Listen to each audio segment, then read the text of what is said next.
Assalamualaikum students. This is Alibad School, grade 9. Today our topic is allotropes. What are allotropes? Allotropes are different forms of elements in the same physical state. आपके पास elements जो हैं उनके अंदर atoms present होते हैं. Elements के अंदर atoms present होते हैं और atoms की arrangement जो है वो differ करती है in all of these forms. जिस तरह से आपके पास atoms differently arranged होंगे उसके accordingly आपके पास different forms of solids जो है वो आपके पास present होंगे. कोई भी element है solid either liquid, the state, the physical state of all those things which are under consideration should be same.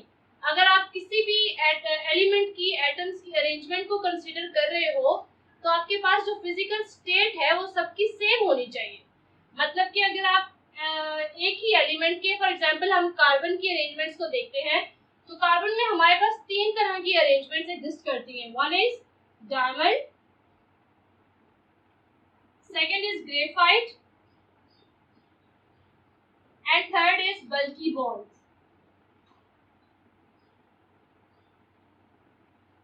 These are three forms of arrangement of carbon atoms. आपके पास carbon atoms जो है वो differently arranged हैं इन तीनों forms में.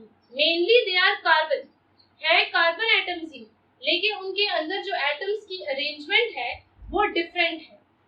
Now आपके पास in this statement आपके पास दो conditions हैं.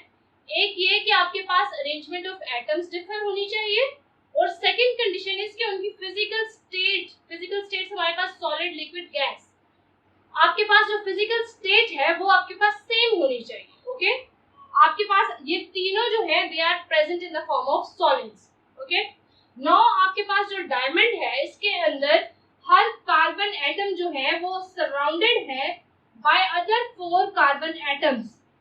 आपके पास एक कार्बन एटम जो है वो अदर 4 कार्बन एटम्स से सराउंडेड है. हर कार्बन एटम की सराउंडिंग में 4 कार्बन एटम्स प्रेजेंट है. So this will make a very compact structure. आपके पास जो कार्बन एटम है हर एक कार्बन एटम 4 दूसरे कार्बन एटम्स से सराउंडेड है तो आपके पास एक बहुत कॉम्पैक्ट और एक बहुत सॉलिड स्ट्रक्चर बनता है. दैट्स व्हाई आपके पास मेल्टिंग पॉइंट जो है डायमंड्स का वो बहुत ज्यादा हाई होता है. Next form is graphite. Graphite में आपके पास कार्बन एटम्स की लेयर्स प्रेजेंट हैं. They are present in the form of layers. इस तरह से आपके पास लेयर्स प्रेजेंट हैं कार्बन एटम्स की.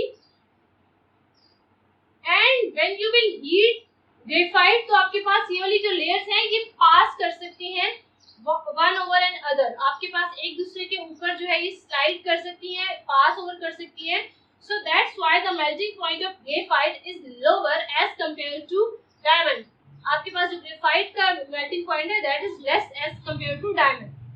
Why? Because कि इसके अंदर जो arrangement of atoms है वो layers की form में है. इसमें आपके पास बहुत ज़्यादा strong bondings present है. So that's why इसकी bonding को तोड़ने के लिए आपके पास ज़्यादा heat provide करनी पड़ेगी. While in graphite आपके पास layers की form में present है. So if they are in the form of layers they can slide past each other. And in bulky balls there are 60 carbon atoms there that form a hollow structure in the form of a ball. इस तरह एक ball होती है वो centre से hollow होती है.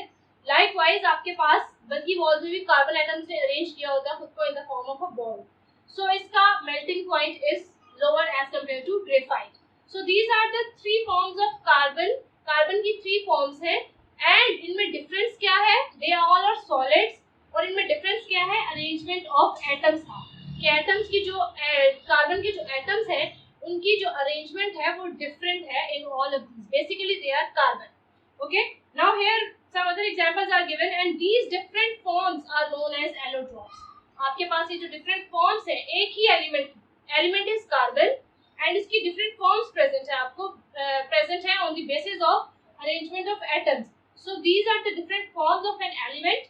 So these different forms are collectively called as allotropes. Okay. Now here are different examples given of phosphorus. आपके पास red phosphorus and white phosphorus दो forms हैं आपके पास. पास जो व्हाइट फॉस्फोरस है उसके अंदर आपके पास जो मॉलिक्यूल्स हैं वो बॉन्डेड नहीं होते, सिंगल प्रेजेंट होते हैं, मतलब कि लाइक दिस। जो फॉस्फोरस है आपके पास P4 व्हाइट फॉस्फोरस जो है, दो फॉर्म्स है आपके पास फॉस्फोरस की, एक रेड और एक व्हाइट। तो जो रेड है, जो व्हाइट फॉस्फोरस है, उसमें आपके पास P4 के जो मॉलिक्यूल्स हैं दे आर प्रेजेंट इंडिविजुअली, आपके पास सिंगल एक in the form of single molecules जो है प्रेजेंट होते हैं, सिंगल एलिमेंट की फॉर्म में प्रेजेंट होते हैं। But in red phosphorus there is present long chains, आपके पास जो एटम्स हैं वो आपस में बॉन्डेड हैं, ज्वाइंड हैं और उनकी चेन्स प्रेजेंट हैं इन red phosphorus. So this is the difference of bonding and arrangement in phosphorus P4 tetraatomic molecule. Now next example of sulfur में आपके पास S8 एटम्स होते हैं और उसमें भी डिफरेंट क्रिस्टलाइन और एमॉर्फस फॉर्म्स जो हैं वो आपके पास प्रेजेंट होती हैं सल्फर की भी, और उनमें भी major difference is the difference in arrangement of atoms. So these different forms of elements on the basis of their difference in arrangement of their atoms is known as these all forms are known as allotropes. I hope you will understand the concept of allotropes, that how they differ on the basis of arrangement of atoms, and I hope you will understand the arrangement of phosphorus, sulfur and carbon. Thank you.